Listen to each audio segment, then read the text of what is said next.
Good day sa inyo. Nagmamadali ako kumilos ngayon kasi maliliit na naman ako. Yung dating sakit ko sa Pilipinas, nangyayari na naman sa akin ngayon. Yung mag-a-alarm ka ng maaga, magigising ka naman pero i-ignore mo. Tapos yung pangalawang tulog mo doon na mas malalim. Kaya nangyayari, nagigising ka late na naman. Pero buti nila biglang may nag-message sa akin. Si Kuya Luis pala, ayun at isasabay niya daw ako papasok kasi opening din daw siya. Bala ko pa naman na sana maglakad sa gubat kahit sobrang dilim para lang hindi malate. Laking tulong talaga sa akin na nasasabay niya ako. Di pa naman ako sanay nang nalilate. Sa Pilipinas, 30 minutes ako bumabiyahe gamit yung motor ko. Pero pagka nalilate ako, tinatakbo ko lang ng 5 to 10 minutes. Parang goodbye Pilipinas talaga yung takbo ko nun eh. At awa ng Diyos, hindi nga kami nalate, saktuhan lang talaga. At nandito na ako sa store namin open ko lahat yan. Dito kasi pag opener ka, mag-isa ka lang talaga. Bali si manager na lang kakatulong mo mag-open. Dito, mag-preheat mo lahat yan. Kaya dapat kabisado mo talaga ng gagawin mo rito kahit mag-isa ka. Para mabilis ka rin matapos. Same lang din sa Pilipinas. May 1 hour kang pagitan bago mag-open para sa customer. Kaya dito, hindi pwedeng mabagal ka. Araw ng linggo nga pala ngayon. Dito pala, kapag linggo, hindi masyadong marami yung tao. Kaya para hindi ako mabagot at makaramdam ng antok, ang dami ko nang ginawa rito na pagkakabalahan. Pero ito totoo, mas sipag talaga ako.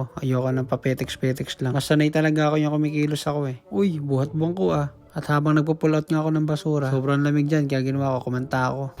Kahit na ang mundo ay mag-iba, ako'y laging nandirito. Di man ako para sa'yo, puso'y di magbabago, walang Uy, pabirit na sana yun kaso may dumating. Nakaramdam kasi ako ng hiya At ayan na, masyadong marami na nangyari. At bago nga ako mag-out, at eto, busy-busyhan na naman tayo. Dahil nakakaya talaga mag-iwan ka ng kalat Siyempre, mag-i-endorse tayo ng maayos. Alam ko kasi yung pakiramdam kapag na-endorsean ka ng hindi maganda. Alam mo, imbis na magpo-production ka na lang, kailangan mo pa mag-ayos ng paligid mo. Dahil siyempre, naiwan ng kapalitan mo na hindi maganda yung pwesto mo o yung station mo. Saka diba, responsibilidad natin to. Bale dyan, may last 20 minutes na lang ako bago ako mag-out kaya binilisan ko talaga yung kilos ko. Hindi, nakapas forward talaga yan.